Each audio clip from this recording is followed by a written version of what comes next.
Okay, I'm E Hindman. At the moment, I live in central New York State, about 2 hours from where I was born. This is a total coincidence because in between I've lived in like 6 different states. I retired from my job as an English professor coming up on 6 years ago. Thank God. When I started out in my professional career, I got a master's degree in literature. I wasn't really fond of studying literature that much anymore at that level, and what I liked was teaching. I was a TA. And my advisors kept saying, well, forget about teaching. That will take you away from your real work. And I was like, but that's what I liked doing. So then I got a master's degree in ESL, and that was fun, and I liked it, and I'm still studying language, and it was really interesting to me to be around more foreign students. But at the time when I finished that degree, the only place to really go with it and make money was the Middle East. And I'm like, are you crazy? I'm not going to go as a single woman to the Middle East. No freaking way. So I was away from academia more or less for 4 or 5 years. And in those developing years, my new home in an English department became rhetoric and writing studies. 10 years earlier, it wasn't even a discipline. After the Vietnam War, when a lot of veterans came back and university admissions opened up,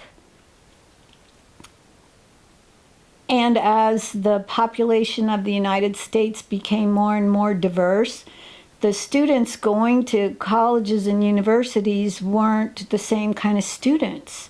They were ESL students. They were vets who wouldn't have gone to school otherwise, but now they had this money to go to college. And they couldn't write, or at least they couldn't write the way that their professors thought they should write. The discipline had to figure out, how do you teach critical thinking? What is the role of first-year composition? What are we supposed to be doing in this anyway? Are we acculturating these students? Is this class a gatekeeping class? Yes. Where we just kick out the ones we don't like? So there was all kinds of interesting questions about the democratic process that education was supposed to be. At least that's the story we told ourselves. It was really interesting. It was an interesting place to be. It was about the mid-90s that I got that PhD. Black women writers were my area of literature. I studied a lot of sociolinguistics, and I taught basic writing a lot. It seemed very important to give those students who finally struggled enough to make it to university, to give them at least a half of a chance to maybe succeed.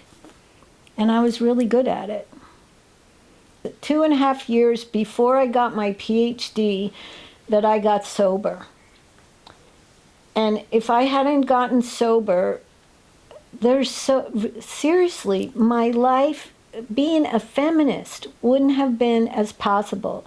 And it's not just because I would have got drunk and died, although that's a good reason. I was studying discourse when I did my PhD. And I'd been in AA. I've always obviously been really curious about language. And I'm going to AA and I'm seeing, wow, look how powerful just making that statement, that performative statement. I'm Janie, I'm an alcoholic. Those words changed my life. Believe it or not, Alcoholics Anonymous is a feminist institution. There's no bosses, nobody is in charge, no one's in charge. There's no hierarchy. There's a central office of the world just so there's one big place to put all the money, but those people don't have any more say than I do. Imagine that. There's not like rules. There's no rules. There's no rules. Like, wow. And especially in the way there's suggestions in those steps, but they can't kick you out if you don't do them. You might die, but that's your problem. That's like brilliant.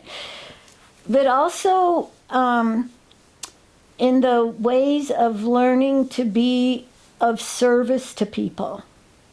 The word feminism, I probably first heard it when I moved to Arizona to go to graduate school. So that was 1976. But I only heard it because of Ms. Magazine. I was not living it, and it was certainly not being taught to me at all. It was in Ms. Magazine, which was a thing that I did at home.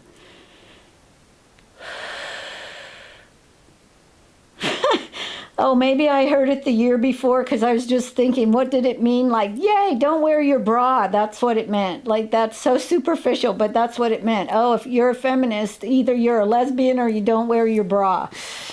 Now I'm a lesbian and I have to wear my bra all the time because I'm old. But when it became something important to me was many years later, in the late 80s, early 90s, when I was doing my graduate work, in my PhD work.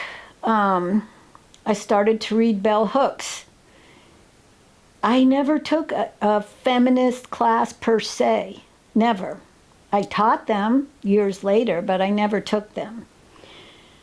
That's a shame, you know, God. When it became a way of life for me, I remember exactly. Because, God, it created so many problems.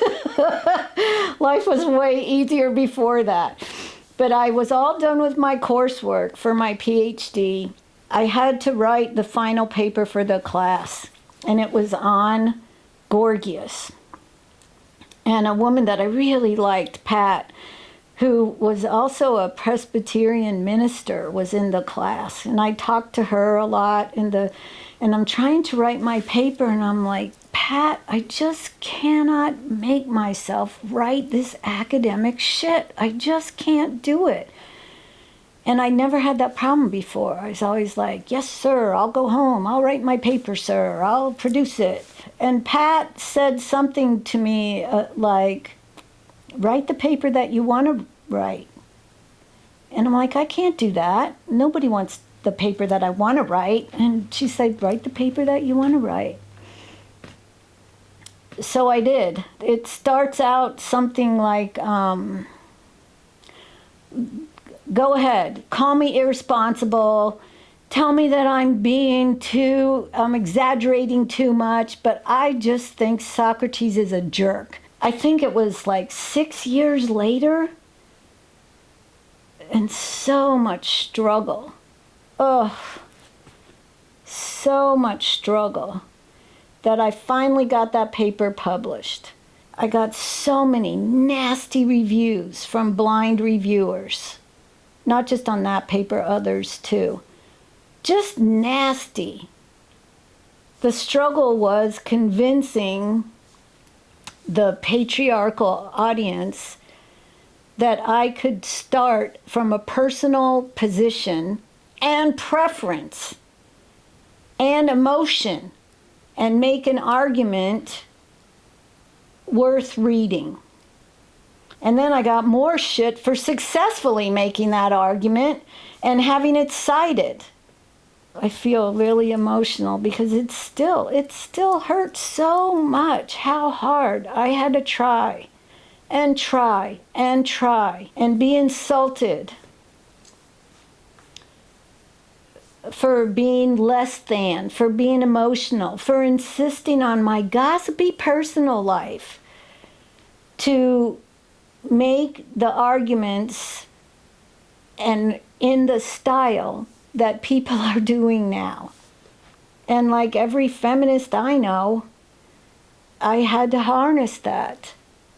I had to not let it kill me. I had to not let it make this little kernel inside of my heart that would burn me up. It wasn't just men who were doing it to me. It wasn't just men. This is one of the reasons, too, that I kind of go ballistic when people are like, well, he's a man, he can't be a feminist. Or like, I just trusted her, she's a woman, so she must be feminist. Are you kidding me? No, it isn't. Being a feminist is not a biological thing. It's a choice. It's a way of looking at the world.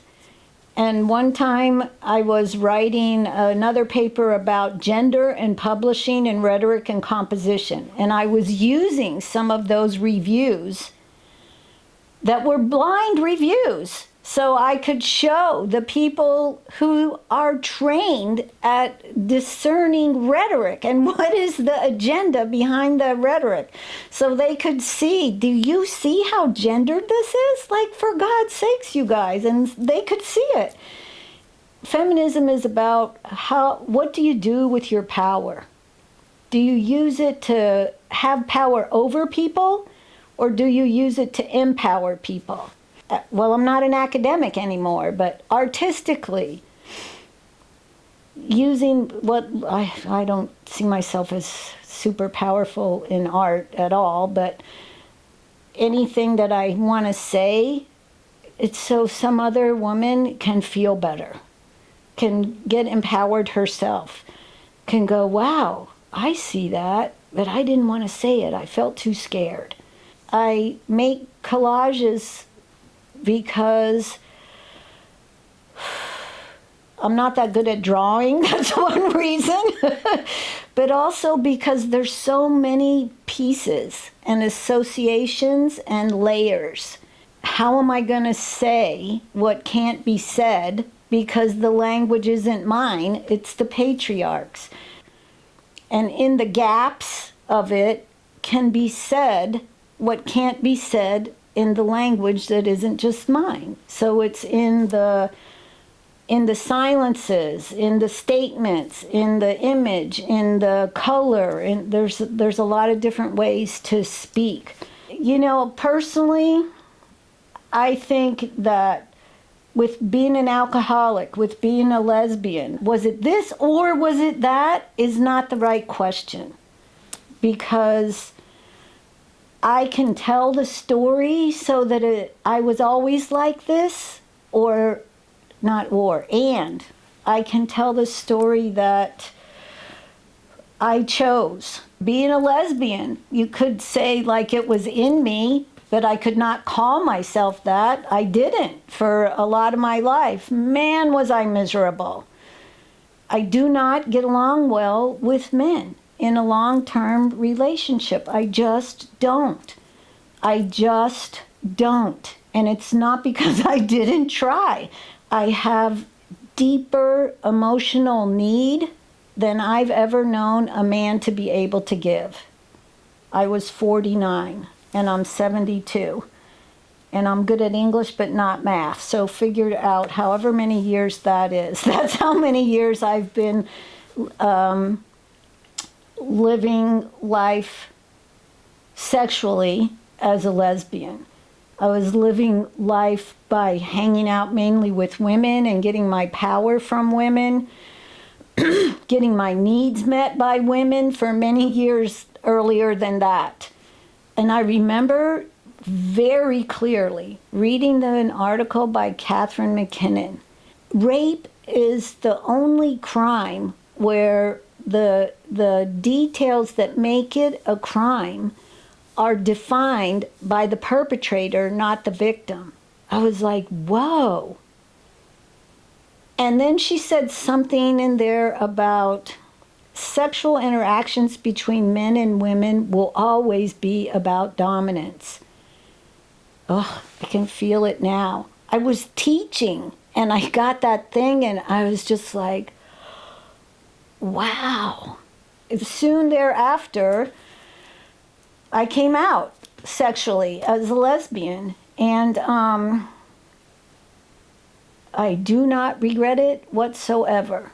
And I don't interact with men very much at all.